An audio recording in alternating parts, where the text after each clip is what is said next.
Let's move now to Israeli politics. Less than a month to go until Israel heads back to the polls on March 23rd. It's the fourth national election in just 2 years.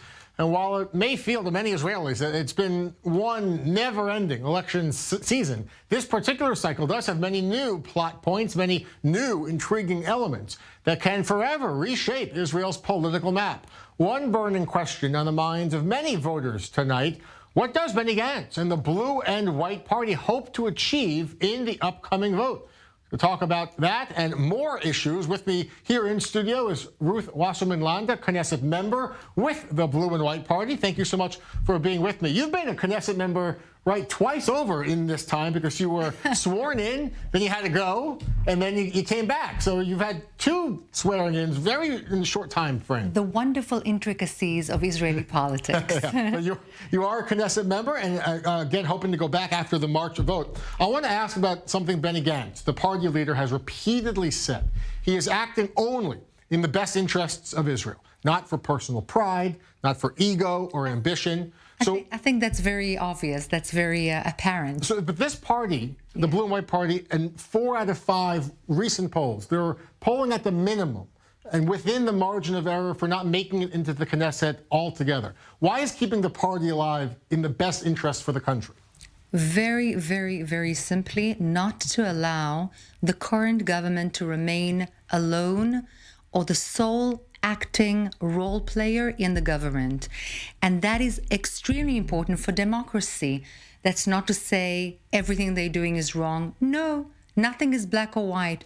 But democracy and the pluralistic and the liberal vision of this government is the way that it is, because Blue and White is part of that government. In other words, in a very complex, not optimal situation where there are a lot of offices, a lot of ministries, and a lot of bureaucracy surrounding every decision, yet the better interest of Israel is being served because the Blue and White Party is stopping one-sided, a-democratic steps. So then what do you make of the letter sent to Benny Gantz by 130 former top military officers and commanders? These are men and women that Gantz, some of them he fought alongside of, saying that you need to step aside, that there's a risk of all of these votes going to waste because you're so close to not making it in. The party should be disbanded. It's coming from some of Benny Gantz's top former IDF commanders.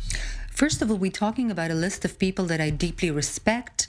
Everybody has a right to their own opinion. This is a democratic country, and the pluralistic views of very many citizens is we accept it with open arms. That's the whole aspect of the story. Yet there are other people, there are other generals and high-ranking people and officers in the IDF that support Benny Gantz, and they've been very loud about it as well.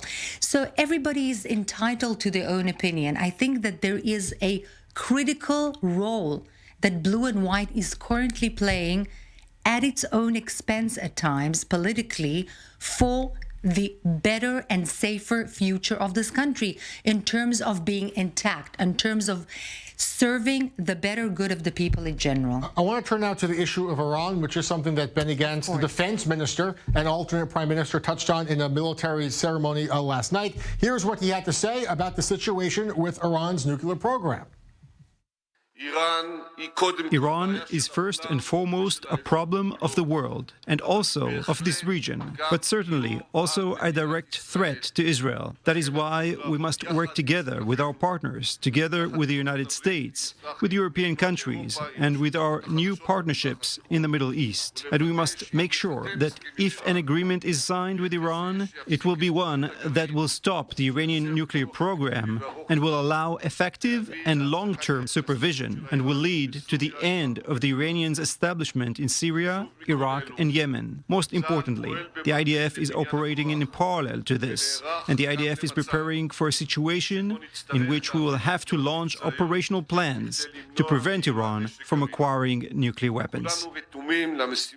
Defense Minister Gantz mentioning parallel roads, that we must work with our partners, must work with America and this new administration, and also the IDF has to do its own thing and prepare to strike. What is the role, do you think, of the Blue and White Party and the defense minister in making sure Iran doesn't get the atomic bomb? I think that the obvious experience that Benny Gantz has in terms of defense issues is needless for me to repeat, but he was the chief of staff. He has tremendous experience in this field. And I think that his added value in terms of serving the security and the future security, strategic future security of Israel is key. Obviously, we have to cooperate with the American new administration. There's no doubt about it. He emphasizes it all the time, and so do all of us.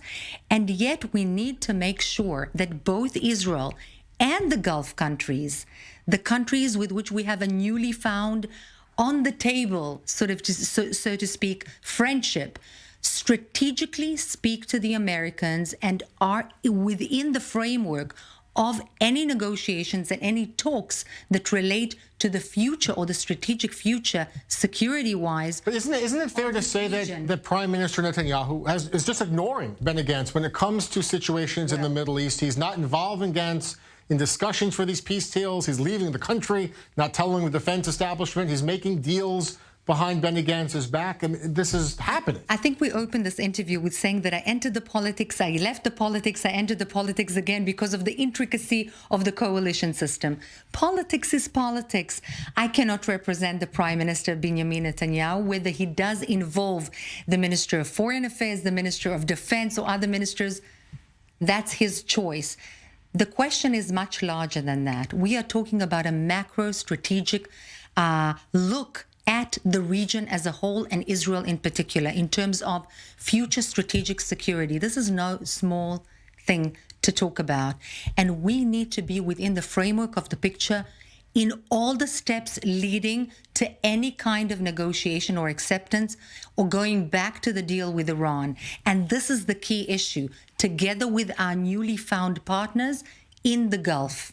I want to ask about the Israeli-Arab vote, and I know your work with the Arab-Israeli community.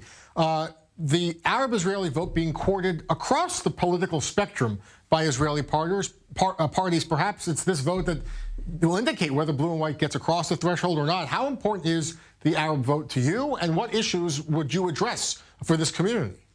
Okay, first of all, the Arab community in Israel, and I've been saying this for over 15 years, is key. 22% of the country's population. As a staunch Zionist, I can tell you that this is a part and parcel of Israeli civil society and needs to be addressed, whether in infrastructure, in education, whether in inclusion in terms of sustainable sources of income, diversification of employment opportunities, and so on. This is critical. Like with the Haredi communities, the Arab communities tend to be socioeconomically, in general, not all of them, on the lower spectrum, and we need to make sure that there's real inclusion. This is for the betterment and the, I would say, safety and continuation of Israeli society, prosperity in general. All parties are currently, let's say, running after the Arab vote because they finally understood that 22% of the population is something to think about and not something to sort of discard. Is there a happiness, I would say fulfillment by the Arab population with their own Arab representatives in the Knesset? No, the answer is no. There's a huge disappointment, and therefore there'll be a lower vote turnout for them. I think that the current Prime Minister has been very active in separating the different parts of the Meshutefet, or the party which truly encompassed all of the representatives of the Arab street, even though they had really nothing to do with one another. He managed to separate them, which means that their, I would say, power in the Arab street has lessened tremendously. And therefore, this is an opportunity for the Zionistic Jewish parties to a degree